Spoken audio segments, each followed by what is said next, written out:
Session 6. Skylines and Secrets. Mardigan, listening intently after the thuds on the floor, hears a soft knock and a young voice say, "Room service," and after waiting for the individual outside to walk off, discovers that 3 tents have been brought and dropped outside of their suite. This, the second part of the arrangement he has made with Grandma Cecilia, is exactly what he's been waiting for. He pulls them into the room and awaits his still slumbering party to finally wake up. Now having everything they need, the Diamond Dogs pack their things quickly and sneak out of the slathered slab in order to avoid detection. Now on the road south towards Cœursbourg, the group begins to feel a sense of both relief and trepidation for what lies ahead. That evening, as they bed down for camp, they decide not to create a campfire, for fear that they might be being tracked by the agents of the Upside Down.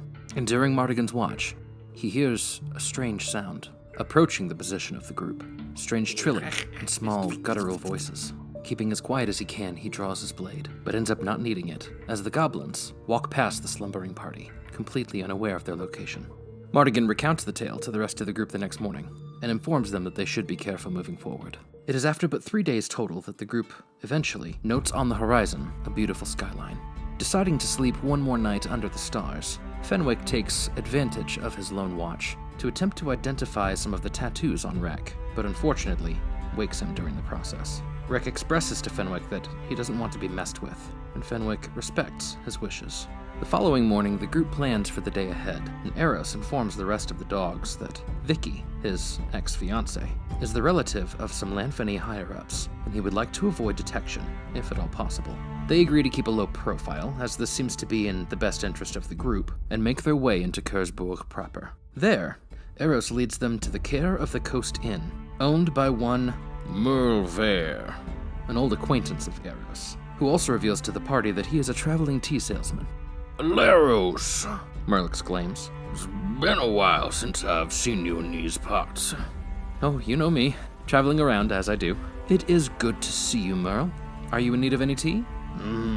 Have to check the stocks, but let you know," he responds. "So what can I do you for?"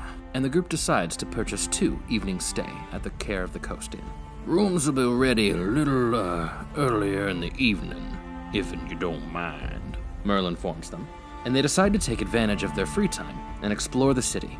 While out, Fenwick purchases a tobacco pipe for Rek from a souvenir stand, recommended also by Eros, and then the group makes for Brambrox, a very well-known smith within the region, the very same individual that Kethid has been instructed to come and see by the Archbishop Myrina Marlare herself, the very top of the hierarchy within the Church of the Principles, which is primarily dedicated to Kamaria, the moon goddess. As they enter the store, they see the quirky storefront, the very same that Mardigan had been given warning of in a game of cards just several nights prior. Small, thin, and wearing thin-framed glasses, the individual speaks some broken phrase in Dwarvish, greeting them, and then switches to common. "Welcome to Brambrox. What can I do for you this wonderful day?" Eros, once more heading the charge, steps forward and introduces himself, and asks the name of the storefront manager. "Name's Greg. That's Craig with a gur, if you know what I mean." And after some great smiles and eye rolls from Mardigan, eventually they get down to business, with Rek presenting his axe. "It's sick," he tells Greg. "Your axe is sick?" "Yeah, needs help. Can you help it?" "No, but I know someone who can." And calls for Brambrock himself. Brambrock III, his older brother, Greg being adopted, stops what he's doing to come and meet the potential clients that have walked into his shop. He notes the damage to the axe and says, "Aye, sure, I can fix this. No problem. In fact, I should have it ready in about 3 hours if you don't mind." Rek pays for the repairs and then steps back nervously, awaiting for the repairs to be done, and declares he will not be leaving the shop until they are finished. Brambrock is not worried about this, but does turn and address the rest of the group, and they begin to eye all of his merchandise. Quite the accomplished smith, the group learns that if they are to buy any items of magical persuasion, they must first pay for magical carrying licenses, issued by the government of Karis, as a means to both curb the sale of magical items, as well as tax them, and benefit the government in several ways. The group, unimpressed by the price they must pay for this magical license, decide they will need to raise coin before they are capable of purchasing anything from Brambrock III. It is at this time that he informs them about the Crimson Colosseum, a huge arena here within the city of Cœursbourg, and renowned for the gladiatorial fights and multi-tiered leagues of pay, by which adventurers can both entertain the crowds and make quite the living for themselves. This immediately perks the interest of both Mardigan and Rek, and jogs the memory of Eros, who has watched some of the performances as a child himself. Eventually, Kethid steps forward and says, "I have been sent to you, to meet you, and to pick up whatever it is that you have for Cathedral Camaria in Bannockburg. My name is Kethid, and I serve she who holds the night." Aye, the Everdream. Why didn't you say so? Brambrock III says as he also pulls a crescent moon amulet from his neckline, revealing himself to be a follower of the moon goddess as well. The two bond and discuss their shared devotion to Camaria, the eldest of the principal pantheon.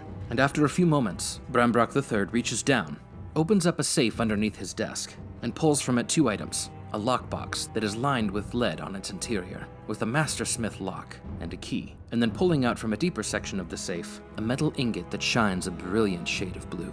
Brighter than the sky itself, and extraordinarily light, Brambrock III reveals this to be an ingot of mithril, ready to be forged into the glory of Camaria herself, and he places it in the lockbox, locks it, and hands both the key as well as the box to Kethid. The group, feeling a close sense with Brambrock III already, decide to share with him the information they've discovered about the agents of the Upside Down. And eventually, Mardigan pulls the dagger that he found in the secret hiding stash just outside of Aviro. Agents of the Upside Down. Tough lot, that. I would not trust them any further than you could throw them. Nothing but a lousy rabble here in these parts. I haven't found there to be a bit of good in them, and you would do well to keep your distance. And then, seeing the dagger, his eyes narrow. Where'd you get that, lad? I found it with a note, Mardigan says. Do you know anything about it? Aye. Forged it myself, I did. But you have to realize, I haven't seen this knife in over 15 years. 15 years? Who did you sell it to? Well, 'twas a young lad by the name of Angel. Haven't seen him since. The group, unsure of who this Angel is, shares a somber look and decide to change the subject. Session 6 was a doozy. Skylines and Secrets. Yeah, there were a lot of things that the group learned in this session. One of my favorite things about Dungeons & Dragons, well, at least about world making in Dungeons & Dragons, is how I get to then tell the story of the world that my players find themselves in. One of the most rewarding things to me personally as a DM is when my players take seriously the world that I've created and find themselves really in the story. Yes, this is their story, but the story is not about them. Therein lies the secret. If the story were completely about them, then it would be over as soon as all of the backstory things were discovered and figured out, but that isn't where the story ends. They are part of a larger world, a bigger picture. And whereas their stories matter because they bring life to the characters and to the world around them, their stories help convey a sense of importance and significance for the story, the one that we're all telling together. Now that's a lot to say early on when we still don't know a whole lot about these guys, but that will be made clear in the sessions to come, I promise. And I'm really glad that you've been sticking it out with us. Session 6 was so much fun. There were more NPCs in this session than any of the other sessions the group has played thus far, and the guys handled it perfectly. Beyond perfectly. They interacted and had a lot of fun, which is important. Them getting to the smith was one of the big things that ultimately I was hoping for them to do within this session, as this is part of Kethid's story, and we'll learn more about what he needs to accomplish in the sessions to come. The next one, we will actually dive into what it is that he needs to do with this ingot, as that's how we kind of curve back into the conversation away from the Agents of the Upside Down with Brambrock, or rather, Brambrock III. Brambrock III is actually the great-grandson, well, maybe I'm getting a little ahead of myself. I'm gonna hold off on that one for a little while. Brambrock III is a fantastic smith, and this is actually the first opportunity my players have had to encounter a smith and be able to purchase new weapons. But not just any weapons. I'm actually using a special rule set called the Complete Armorer's Guide, and you can find it on the DM's Guild for about $10. It's a fantastic purchase for any DMs looking for a way to enhance weaponry in a different way, instead of just giving your players a ton of magical items. I found the rules to be really fun, and my players loved the handout that I gave them, showing them some of the options they can take upon their weapon upgrades or armor upgrades. Cœursbourg, or the City of Hearts, is also the first big city that they've gotten to in this game, and they've only been to one of the big shops at this point in time in the campaign. And Eros has revealed some interesting things about himself upon reaching this city. In fact, he knows quite a few people in this city, and it shows, and the party's starting to pick up on that. And this is when he reveals that he is a traveling tea salesman. I loved crafting this backstory with my player. Eros is super fun, and I'm really excited for his story in its entirety to be told, as well as that of all the other players. players. Yes, but Eros is going to have quite a few fun moments as we continue to make our way around the world. Another fun note is that the group leveled up to 3 after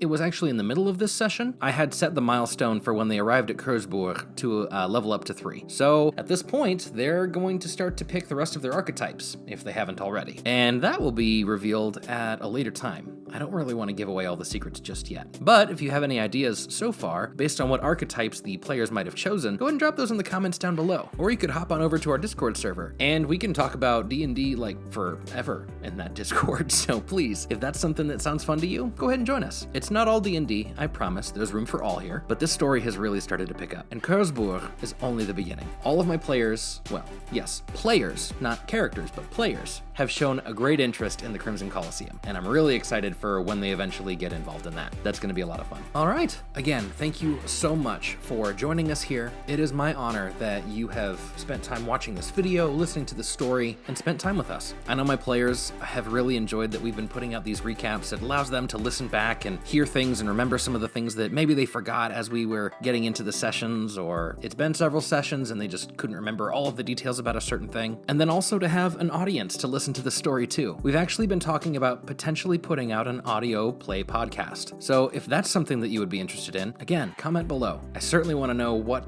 the interest is going to be in certain forms of media before we get too over our heads in potentially planning these things out or making arrangements to make these things happen. But I do know that we are really enjoying this story, and we hope that you are too. And if you are enjoying this, would you consider hitting the like button and subscribing if you haven't already? Oh, and the little notification bell down there too. That will let you know when next session recap gets posted. So make sure you click that so you don't miss any other content. I'm going to be working on another video here soon, one that isn't a session recap. I'm kind of torn between continuing on for some DM tips and finishing out the Learn to Play D&D playlist with the adventuring video. But one of my players also gave me, well, a couple of my players, gave me some ideas for a new playlist on how to be a better player. Short, quick, and easy to digest little videos that are ultimately meant to get you to think about either RPing a skill, a spell, or equipment in new ways that ultimately could enhance your time at the table, giving you new ways to engage your dungeon master, your party, and the world. So if that sounds awesome, please, again, comment below. I want to hear more from the community, from those that would benefit from such videos, so let me know. And friend, thank you. I'm genuinely glad that you're here. And if no one told you today, you're an awesome human being worthy of love. Don't forget that. And also, don't forget that adventure is calling. Are you listening?